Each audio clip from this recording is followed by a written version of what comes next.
Municipal ఫలితాల్లో కాంగ్రెస్ ముందంజలో కొనసాగుతోంది. 96 వార్డుల్లో కాంగ్రెస్ ఇప్పటికే గెలుపొందింది.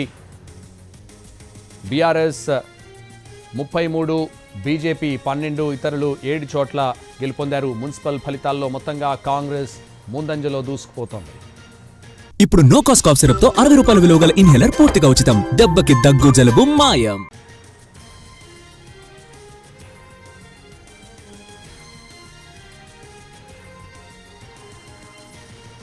రైట్, ఇక ఉమ్మడి మెదక్ జిల్లా మున్సిపల్ ఫలితాలకు సంబంధించి మరింత సమాచారం అందించేందుకు మా ప్రతినిధి శ్రీనివాస్ లైవ్లో సిద్ధంగా ఉన్నారు. శ్రీనివాస్,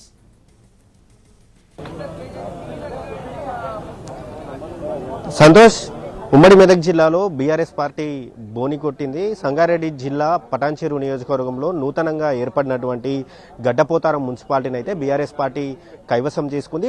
అక్కడ మొత్తం 18 వార్డులు ఉంటే అందులో 14 వార్డుల్లో బీఆర్ఎస్ పార్టీ అభ్యర్థులు గెలుపొందారు, 3 వార్డుల్లో కాంగ్రెస్ పార్టీ అభ్యర్థులు గెలుపొందారు, ఒకరు ఇండిపెండెంట్గా గెలుపొందారు. దీంతో బీఆర్ఎస్ పార్టీ అయితే ఆ మున్సిపల్ పీఠాన్ని అయితే కైవసం చేసుకుంది. అయితే ప్రధానంగా అక్కడ గడ్డపోతారం మున్సిపాలిటీ నూతనంగా ఏర్పడినటువంటి అప్పుడు అనేక రకాల సమస్యలు ఉన్నాయి. కానీ అక్కడ పటాన్చెరు ఎమ్మెల్యే మహిపాల్ రెడ్డి గత కొన్ని రోజులుగా కూడా కాంగ్రెస్ పార్టీతో దూరంగా ఉంటూ బీఆర్ఎస్ పార్టీకి దగ్గరయ్యే ప్రయత్నంలో ఉన్నారు. అయితే ఇదే సమయంలో ఇటు కాంగ్రెస్ పార్టీ నేతలు కాటా శ్రీనివాస్ అలాగే నీలమ్మధు ఇద్దరు కలిసి అక్కడ ప్రచారం చేసినా కూడా ఫలితం అయితే వారికి కలిసి రాలేదు. బీఆర్ఎస్ పార్టీ బలపరిచినటువంటి అభ్యర్థులే అక్కడ గెలుపొందారు. దీంతో ఆ బీఆర్ఎస్ పార్టీ అయితే గడ్డపోతారం మున్సిపాలిటీ అయితే కైవసం చేసుకుంది. మరోవైపు పటాన్చెరు నియోజకవర్గంలోనే ఉన్నటువంటి గుమ్మడిదల కావచ్చు, ఇంద్రేశం కావచ్చు, అలాగే ఇటు ఇస్నాపూర్ మున్సిపాలిటీలు కావచ్చు, ఈ మున్సిపాలిటీలోనూ ఇంకా కౌంటింగ్ అయితే కొనసాగుతుంది.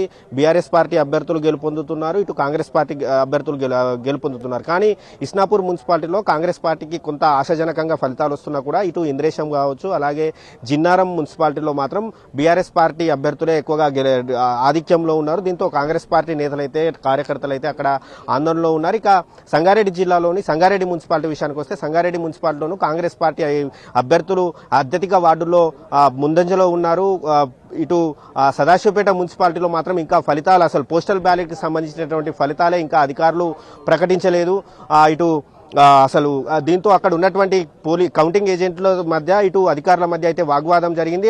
అంతటా కూడా అన్ని చోట్ల కూడా అన్ని మున్సిపాలిటీల్లో ఫలితాలు వస్తున్నా సదాశివపేట మున్సిపాలిటీలోనే అసలు పోస్టల్ బ్యాలెట్ల ఫలితాలు ఇంతలా ఆలస్యం కావడానికి కారణం ఏంటని చెప్పి వారంతా కౌంటింగ్ ఏజెంట్లు ఇటు ఎన్నికల సిబ్బందిపై ఆగ్రహం వ్యక్తం చేస్తున్నటువంటి పరిస్థితి అయితే ఉంది. ఇక మెదక్లోనూ ఇటు కాంగ్రెస్ బీఆర్ఎస్ మధ్య టఫ్ ఫైట్ అయితే హోరాహోరీ పోరైతే నడుస్తుంది. అలాగే నర్సాపూర్ మున్సిపాలిటీలోనూ ఇటు కాంగ్రెస్ పార్టీ బీజేపీ బీఆర్ఎస్ 3 పార్టీల మధ్య కూడా ఇటు 3 పార్టీల అభ్యర్థులు కూడా వారు కొంతమంది ఆధిక్యంలో ఉన్నటువంటి పరిస్థితి ఉంది. ఇక సిద్దిపేట జిల్లాలో మాజీ సీఎం కేసీఆర్ ప్రాతినిధ్యం వహిస్తున్నటువంటి గజ్వేల్ నియోజకవర్గ విషయానికి వస్తే గజ్వేల్లో 4 వార్డులో ఇప్పటికీ 4 వార్డుల్లో బీఆర్ఎస్ పార్టీ ఆధిక్యంలో ఉంది, 2 వార్డుల్లో బీజేపీ పార్టీ అభ్యర్థులు ఆధిక్యంలో ఉన్నారు, ఓ వార్డులో మాత్రం కాంగ్రెస్ పార్టీ అభ్యర్థి అయితే ఆధిక్యంలో ఉన్నారు. ఇక దుబ్బాకలోనూ బీఆర్ఎస్ పార్టీ ఆధిక్యంలో ఉంది. చెరియాల మున్సిపాలిటీకి సంబంధించినటువంటి ఫలితాలు కూడా ఇంకా ఆలస్యమయ్యే అవకాశం అయితే ఇక్కడ మనకు కనిపిస్తుంది. ఇప్పటి వరకు చెరియాల మున్సిపాలిటీకి సంబంధించినటువంటి పోస్టల్ బ్యాలెట్ల ఫలితాలు కూడా ఇంకా వెల్లడించలేదు. అది చిన్న మున్సిపాలిటీ అయినప్పటికీ మాత్రం ఫలితాల్లో ఆలస్యం కావడంతో మాత్రం అక్కడ కూడా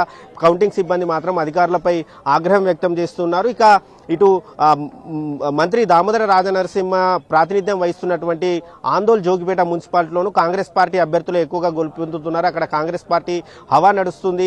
కాంగ్రెస్ పార్టీ అభ్యర్థులు ఇప్పటికే అక్కడ జోగిపేట మున్సిపాలిటీలో మొత్తం 20 వార్డులు ఉంటే ఇప్పటికే 7 వార్డులకు పైగా ఇటు కాంగ్రెస్ అభ్యర్థులు అక్కడ గెలుపొందారు. ఇక నారాయణఖేడ్ మున్సిపాలిటీలోనూ ఇప్పటికీ ఒక 5 వార్డుల్లో బీఆర్ఎస్ అభ్యర్థులు లీడ్లో ఉంటే మరో 7 వార్డుల్లో మాత్రం ఇటు కాంగ్రెస్ పార్టీ అభ్యర్థులు అయితే లీడ్లో ఉన్నట్టయితే మనకు కనిపిస్తుంది. అయితే ఇది మొదటి రౌండ్ ఫలితాలు, ఇంకా 2-3 రౌండ్లు మిగిలి ఉండడంతో మాత్రం ఆ 2-3 రౌండ్ల పైన ఇటు ఎవరైతే ట్రయల్స్ లో ఉన్నారో ఆ ట్రయల్లో ఉన్నటువంటి అభ్యర్థులు మాత్రం 2వ రౌండ్ ఫలితంపై వారి విజయ అవకాశాలు అయితే ఆధారపడి ఉన్నాయి. ఓవరాల్ గా చూసుకుంటే మాత్రం ఇప్పటి వరకు ప్రకటించినటువంటి ఫలితాల్లో ఇటు ఉమ్మడి మెదక్ జిల్లాలో మొత్తం 19 మున్సిపాలిటీలు ఉంటే మాత్రం గడ్డపోతారం మున్సిపాలిటీ మాత్రం అధికారికంగా బీఆర్ఎస్ పార్టీ కైవసం చేసుకుంది. మిగతా 18 మున్సిపాలిటీలు ఏవైతే ఉన్నాయో ఆ మిగతా 18 మున్సిపాలిటీల్లోనూ మాత్రం ఇటు కాంగ్రెస్ పార్టీ బీఆర్ఎస్ పార్టీ మధ్య మాత్రం టఫ్ ఫైట్ అయితే నడుస్తుంది. ఇక జైరాబాద్ నియోజకవర్గంలో కోహీర్లో బీఆర్ఎస్ పార్టీ అభ్యర్థులు కూడా అక్కడ ఎక్కువగా గెలుపొందుతున్నటువంటి సిచ్యువేషన్ అయితే మనకు కనిపిస్తుంది. సంతోష్.